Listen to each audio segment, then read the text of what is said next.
Grandfather Adlai I, then a student at Wesleyan, later Vice President of the United States, records grandfather Jesse Fell proposed to Senator Stephen A. Douglas joint discussions of the great question then, slavery in the territories, with a lawyer legislator named Abraham Lincoln. And the derisive response of what party is this, Mr. Lincoln?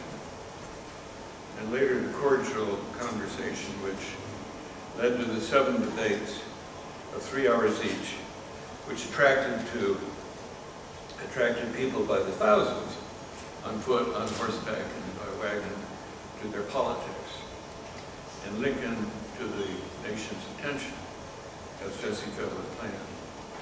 Fell then persuaded Lincoln to write an autobiographical sketch, which Lincoln sent him in the form of a letter, beginning, "There is not much of it, for the reason, I suppose, that there is not much of me. If anything is to be made of it, I wish it to be modest."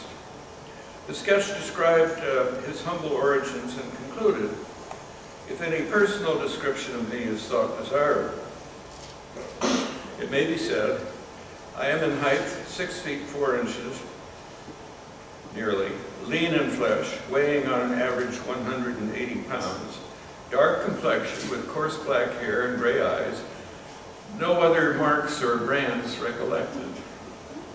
Fell used the biography for its purpose, to promote Abraham Lincoln for President of the United States. At the Republican State Convention of 1860, Fell was Secretary of the Republican Party. He and his young law partner, David Davis, were charged with organizing the Illinois delegation to the Republican Convention of 1860 for Lincoln. That was my family's first Republican convention, and last. To recall the past is to contrast the present. Another American politics, another epoch. Harold Sinclair, in the Years of Growth, observed that Jesse Fell speculated in land. His ledgers, of course, reposed in this library. In central Illinois, Jesse Fell had dabbled his fingers in more of the rivulets than almost any other man. And almost everything he touched had been for the public good. Of course, he profited himself. He was wealthy now, but he had given away as much as he had kept. He had promoted schools and roads and railroads and agriculture and temperance movements, founded towns, participated in dozens of business enterprises whose probable financial success was dubious, but which he thought would serve a need in the community. Sinclair goes on to describe how Fell established the first public college beyond the Appalachians, now Illinois State University, and founded homes for orphans. He built parks, planted trees, and acquired a newspaper named the Bloomington Daily Pantograph. Imagine a newspaper on the unbroken prairies of the 1840s, its name implying First Amendment obligations and some familiarity with Greek classics. Every community had its newspaper, every paper its community. Service to country and community was every citizen's welcome duty. That was the ethic recorded in the Black Book. Without Fell, the citizen, there might never have been Abraham Lincoln, the president. Lincoln's struggle to preserve the Union is associated with a moral abhorrence for slavery. But he was a practical man. His wisdom acquired from experience, much of it harsh.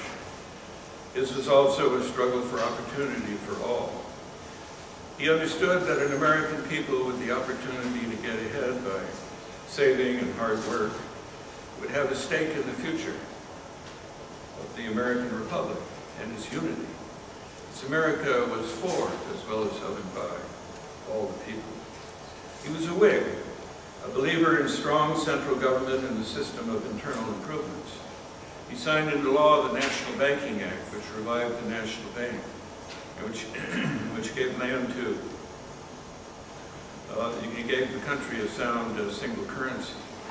Acts which gave land to settlers in the West and estates for colleges in order to extend educational opportunity to ordinary people.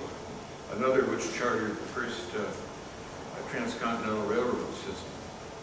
He was followed by the Republican radicals, the failed efforts of Andrew Johnson to carry out the Lincolnian policy of reconciliation with the South, and the first Gilded Age, which was followed by populists and progressives, by Theodore Roosevelt and Woodrow Wilson, and then the reaction, another Gilded Age.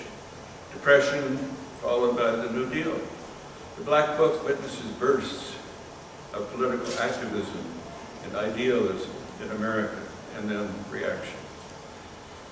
The economy was always a challenge for politicians. Adlai I observed that Governor Oglesby stood in the front rank of campaign orators when slavery, rebellion, war, and Reconstruction were the stirring questions of the hour. But when the once vital issues were relegated to history and succeeded by tariff, budgetary, and other everyday questions, he was greatly hampered. Cold facts, statistics, figures running up into the millions gave little opportunity for the play of his wonderful imagination. In a speech, Oglesby said in a deprecatory tone, "These Democrats undertake to discuss the financial question. They oughtn't to do that. They can't possibly understand it. The Lord's truth is, fellow citizens, it's about all we Republicans can do to understand it." Well, nowadays, economics defies economists. It even defies Democrats. American economics had roots in the social Darwinism of Herbert Spencer and the laissez-faire of Adam Smith. The fittest would survive, the others didn't matter. The benefits of an unregulated market economy would trickle down. Robber barons then and since have seized on this economics to justify their predatory practices. Great wealth there, and the incidental poverty and depression of the laboring classes. Many of them immigrants who once piled into America's slums, where their refuge was the settlement house, the church, or perhaps the political machine of the Democratic Party. In a Chicago Irish ward, a little boy's prayer began, "Our Father, who art in heaven, O hallowed be thy name." O hallowed was the word committeeman, the Democratic word committee.